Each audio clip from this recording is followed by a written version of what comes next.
मेरे को, मैं फरीदाबाद में कथा कर रहा था, एक 12-13 साल का लड़का, मैं जब कथा करने जा रहा था, स्टेज पे चढ़ने वाला था, तो मेरी गाड़ी के पास आया, बोले बड़े स्टाइल में, ए देवकीनंदन जी, आई स्वेर, ऐसे ही बोला। और मुझे अच्छा लगा, कितना गजब का उसका अंदाज, बड़ा मस्त था। मुझे भी लगा कि मैं भी शायद 13-14 साल का ही हूँगा, मुझे भी अच्छा लगा। ए देवकीनंदन जी, मैंने हाँ जी, मुझे आपसे कुछ पूछना है। मैंने हाँ बताइए। बोले आप कथा में कहते हो कि जिस व्यक्ति ने पाप किए हो वो व्यक्ति पूरी भागवत नहीं सुन सकता। मैंने हाँ ये बात तो सही है। बोले तो महाराज आपने कल कथा में सुनाया कि बीच कथा में पार्वती मैया सो गई। कल आपने कथा में सुनाया कि पार्वती मैया बीच कथा में सो गई, तो पार्वती जी ने कौन सा पाप किया था? एक बार को तो मेरा सर, मैंने उसकी हाइट देखी, हाइट भी कोई खास नहीं थी। मैंने उम्र पूछी, how old are you? He said to me के आई एम 13 years। कहा यार, तभी ये भारत भारत है। मैंने इस भारत में 12-13 साल के बच्चों के मन में सिर्फ हीरोइनों से मिलने का इच्छा नहीं होती, भगवान के विषय में भी जानने की ख्वाहिश रहती है। इसीलिए ये भारत है, इसीलिए श्रेष्ठ, और इसीलिए सूर्य पहले यहां आता है, बाद में कहीं और जाता है। शुरुआत यहां से होती है दिन की, एंड कहीं भी हो। मैंने कहा भाई क्वेश्चन का आंसर तेरे को पक्का दूंगा, लेकिन कथा में दूंगा, और यहां नहीं दूंगा, लाइव टेलीकास्ट में दूंगा।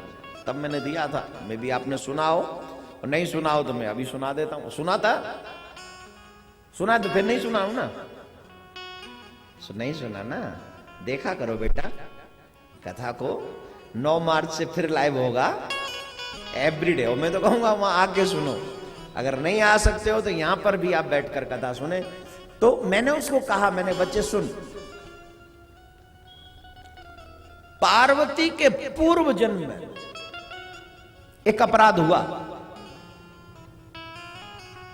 और एक नहीं 2-3 होते चले गए लगातार। पहला अपराध,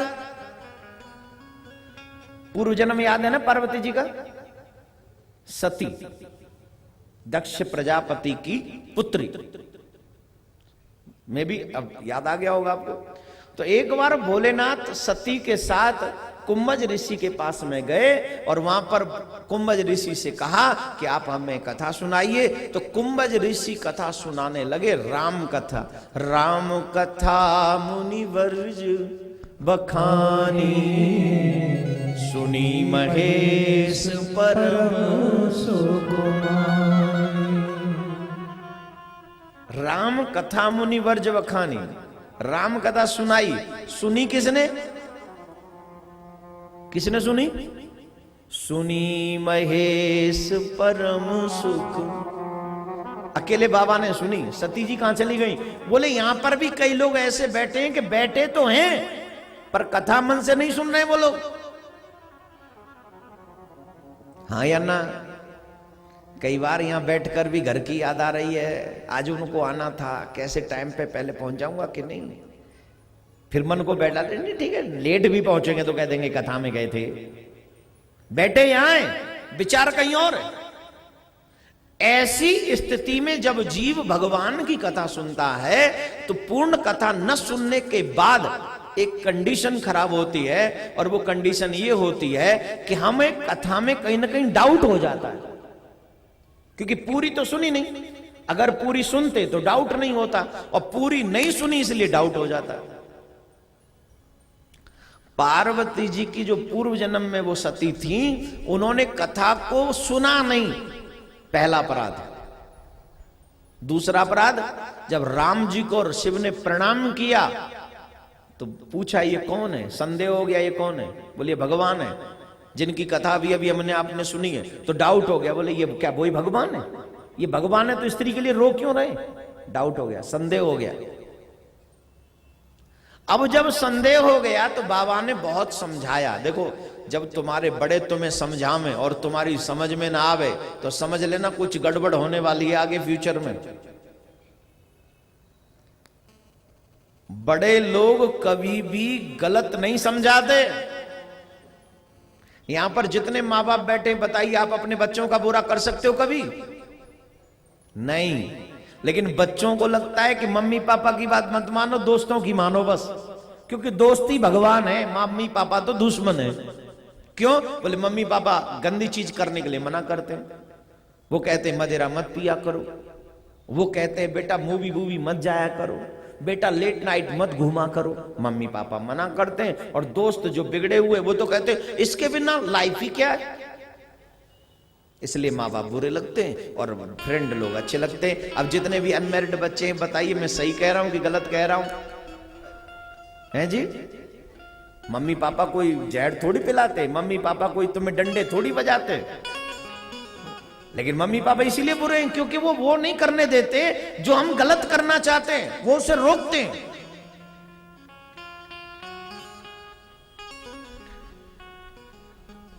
बाबा को समझाया बाबा ने खूब, पार्वती जी सती को, लेकिन समझ में नहीं आई। और जब समझ में नहीं आई तो क्या किया?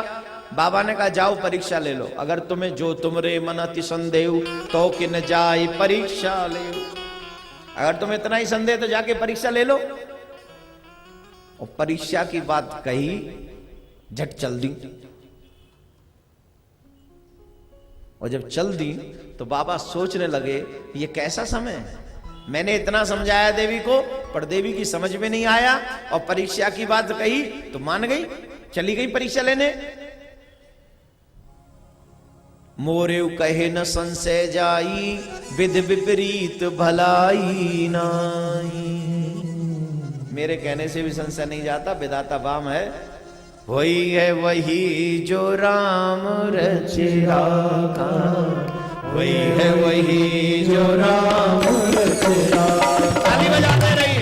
वही जो राम रचे राखा, हो वही है वही जो राम रचे राखा, हो वही है वही जो राम रचे राखा। कर कर बढ़ावे शाखा, कर कर बढ़ावे शाखा, कर कर बढ़ावे शाखा, कर कर बढ़ावे शाखा। क्या बोलेंगे? अरे इतने लोग बैठे हैं, इतने धीरे बोल रहे हैं। पहला अपराध कथा मन से नहीं सुनी, दूसरा अपराध बाबा की बात नहीं मानी, तीसरा अपराध राम की परीक्षा लेने चली गई, चौथा अपराध सीता बन के परीक्षा ले। इसी वजह से, इन अपराधों की वजह से मां पार्वती कथा पूरी नहीं सुन सकी और मां पार्वती सो गई। सेटिस्फाई हो? प्रमाण मिल गया? अब सुनो, भगवान पर संदेह होना भी एक अपराध है। अगर आप भगवान पे विश्वास न करें तो यह अपराध है, धर्म पर विश्वास न करें तो यह अपराध है। धर्म पर विश्वास करना ही अच्छी बात है। तो पार्वती मां सो गई तो कथा किसने सुनी? सुक ने पूरी कथा सुनी। वहां विगलित अंडे के रूप में सुक मौजूद थे, और जब विगलित अंडे के रूप में जब सुक ने देखा कि मां पार्वती सो गई, कहीं बाबा कथा बंद न कर दे, तो सुक ने हुंकार भरना शुरू कर दिया। ये हुआ हाँ, ये हुआ हाँ, ये हुआ हाँ। याद रखना, जिनके पाप पूर्व जन्म में ज्यादा हैं उनको ये विघ्न आते हैं। विघ्न कौन से? पहला विघ्न, कथा में आपको नींद आएगी। दूसरा विघ्न, या तो किसी से लड़ाई हो जाएगी या तुम्हारा किसी से बात करने का मन करेगा। आखिरी विघ्न, तुम्हारा मन नहीं लगेगा तो तुम कहोगे चलो घर में चल के आराम करेंगे। क्या करेंगे? जोर से बोलिए। जिसके जीवन में राम नहीं, क्या उसके जीवन में आराम होगा? याद रखना, जिसके जीवन में राम नहीं उसके जीवन में आराम नहीं। जिसके जीवन में श्याम है उसी के जीवन में आराम है। पायो तुरंत विश्राम। भगवान की भक्ति करने वाले को ही आराम मिलता है। संसार में न आराम था, न है और न होगा। तो पार्वती मां सो गई, सुख ने पूरी कथा सुनी। इन 3 विघ्नों से बचना, न तो तुम्हें नींद आनी चाहिए, न तुम किसी से लड़ो, न किसी से वार्तालाप करो, और मत ये कहना कि घर में जाके आराम करेंगे। पहले आंखों में पाप बसता है, फिर वाणी पे पाप बसता है, और जब उतरता चला आता है तो सबसे आखिर में पैरों में पाप बसता है। और जब पैरों में कंट्रोल हो जाए और तुम कथा स्थल से ना उठो और प्रण कर लो कि नहीं, हमें संपूर्ण भागवत सुनना है चाहे कुछ भी हो जाए, तब वो पाप परास्त हो जाता है और तुम्हें कन्हैया का दीवाना बना देता है निश्चित तौर पर। पार्वती को नहीं मिली कथा सुनने को, बाबा भोलेनाथ की पत्नी है। बड़े घर में पैदा होने से कोई बड़ा नहीं होता, छोटे घर में पैदा होकर अगर बड़े कर्म कर लो तो तुमसे बड़ा कोई नहीं है। व्यक्ति घर में पैदा होने से बड़ा नहीं होता, व्यक्ति कर्मों से बड़ा होता है। जिसका कर्म बड़ा होता है वो व्यक्तित्व बड़ा होता है। और बड़े घर में भी अगर चरित्र छोटा हो तो आई एम सॉरी टू से तुम कभी बड़े नहीं थे। क्या बोलेंगे? तो पार्वती को नहीं मिली कथा सुनने को, सुख ने सुन ली। अब जब कथा पूरी हुई तो मां पार्वती बोली, अरे बाबा ये कौन सी कथा सुना रहे हो, अभी कुछ और सुना रहे थे, अभी कुछ और सुना रहे हो। बाबा बोले कथा तो पूरी सुनाई, कहीं तुम नींद तो नहीं आई? ना बाबा ना, मैं तो ना सोई। अरे तू ना सोई तो कथा कैसे छूट गई? कछू तो वह होगा। बोले सोई ना है, नेक देर का झपकी लग गई। नेक झपकी? तो ये ओंकार कौन भर रहे हो? तो जब देखा ओंकार भरने वाला कौन है, सुख विकलित अंडे के रूप में से अब थोड़ा सा आ गया है, वो कथा सुन रहा है। एक पक्षी, वाह। और बाबा उसकी कंडीशन देख के निहाल हो गए, मस्त हो गए। कंडीशन क्या है? उसकी आंखों से आंसू बह रहा है, वो रो रहा है। रो क्यों रहा है? क्योंकि कृष्ण विदाई का प्रसंग चल रहा है। जैसे ही बाबा ने यह दृश्य देखा, बाबा की आंखें नम हो गई उसे देखते ही।